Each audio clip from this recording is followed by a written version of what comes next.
Hermanos amados, amados santos, el pastor Pedro Saavedra les saluda y este es el audio número 3 de la parte 4 de esta serie El verdadero evangelio, las buenas nuevas del reino. Es en nuestro espíritu donde nosotros tenemos que agarrar a Cristo, aprender Cristo, aplicarlo, experimentarlo y disfrutarlo. Todos tenemos que permanecer en el espíritu. ¿Han visto ustedes la revelación de Cristo, hermano? De ser así, tenemos que volvernos al Espíritu e invocar al Señor Jesús. David en el Espíritu le llamó Señor. Nótese que en ese versículo la palabra Espíritu está escrita con E minúscula, lo cual denota que hablaba del espíritu humano. David en el Espíritu le llamó Señor. Y esto es lo que nosotros también tenemos que hacer hoy. Tenemos que llamarle Señor en nuestro espíritu, invocarlo en nuestro espíritu, ejercitar nuestro espíritu, no la mente. Esto hace una gran diferencia. La primera oración de la enseñanza impartida por el Señor Jesús en el libro de Mateo, aquello que llamamos las bienaventuranzas, en Mateo 5:3, se refiere a nuestro espíritu. Bienaventurados los pobres en espíritu, porque de ellos es el reino de Dios. Ahí también se usa espíritu con minúscula. Tenemos que llamarle Señor en nuestro espíritu. Es necesario que seamos pobres en espíritu y también necesitamos llamarle Señor en el espíritu. En realidad, Mateo 5, 6 y 7, allí se revela la realidad del reino. Cuando usted lea este sermón del monte, amado, está leyendo la realidad del reino. Según Mateo, el reino tiene 3 aspectos principales: la realidad del reino, la apariencia del reino y la manifestación del reino. Es muy importante que veamos estos 3 aspectos para poder comprender todos los capítulos y versículos del libro de Mateo que tratan sobre el reino. Algunos versículos de Mateo tratan de la realidad del reino, otros tratan de la apariencia del reino y otros de la manifestación del reino en el futuro.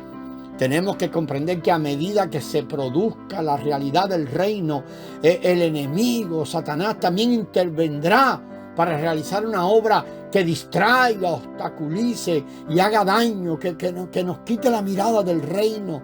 Esta obra del enemigo produce entonces la apariencia externa del reino. Hoy en día estas 2 líneas coexisten: la realidad del reino y la apariencia del reino. En Mateo 13 tenemos el trigo, pero también tenemos la cizaña. Tenemos el gran árbol que crece de manera desproporcionada y no según su especie y naturaleza. Y también tenemos la levadura que corresponde a la harina fina.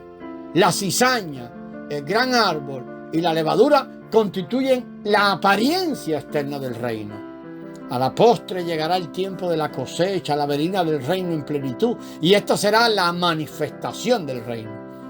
No consideremos, hermano, que es algo innecesario discernir estos 3 aspectos del reino. Si no vemos estos 3 aspectos del reino, podemos entender, no podemos entender allí lo que Mateo dice en cuanto al reino.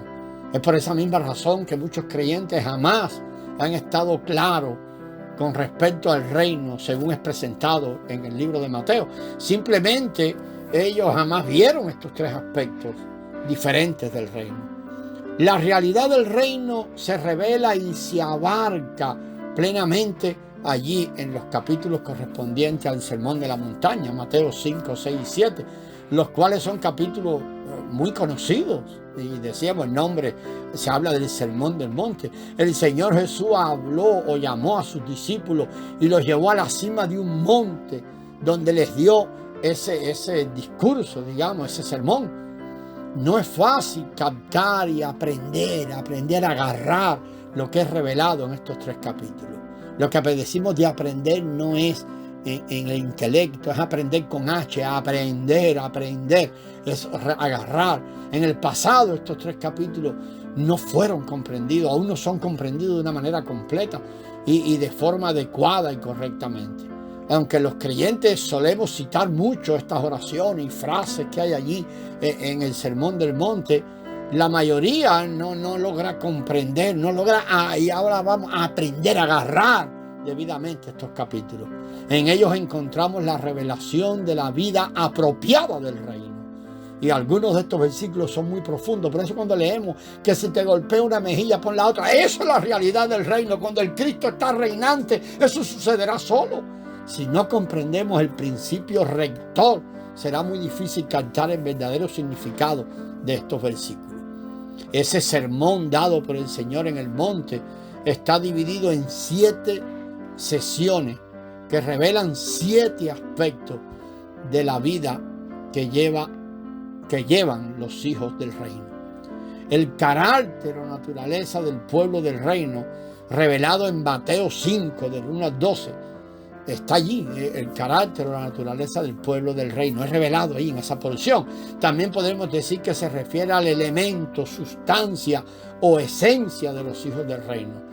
Pero vamos a preferir usar la palabra carácter, debido a que esto es simplemente de la esencia o el elemento. Puede ser algo sustancial, pero que no es expresado. Ahí hablamos, carácter denota algo que solamente, o más que, no solamente es naturaleza, más que naturaleza, significa algo de la naturaleza que brota y es expresado.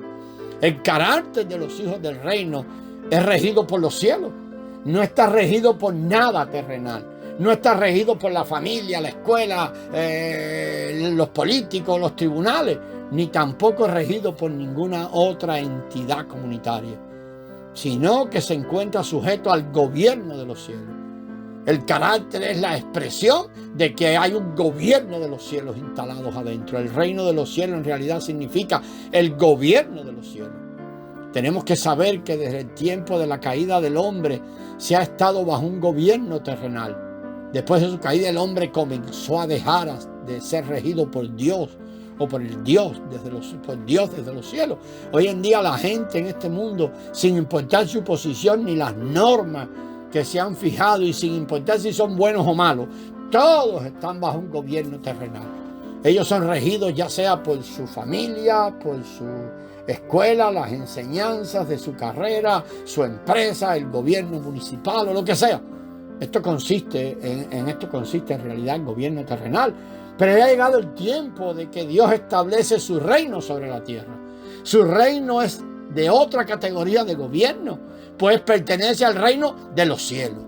Aunque está en la tierra, es un gobierno que procede del cielo, por lo cual es llamado el reino de los cielos.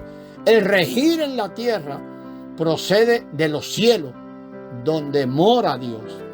No es simplemente el reino de Dios de manera general, sino que es una manera específica el reino de los cielos.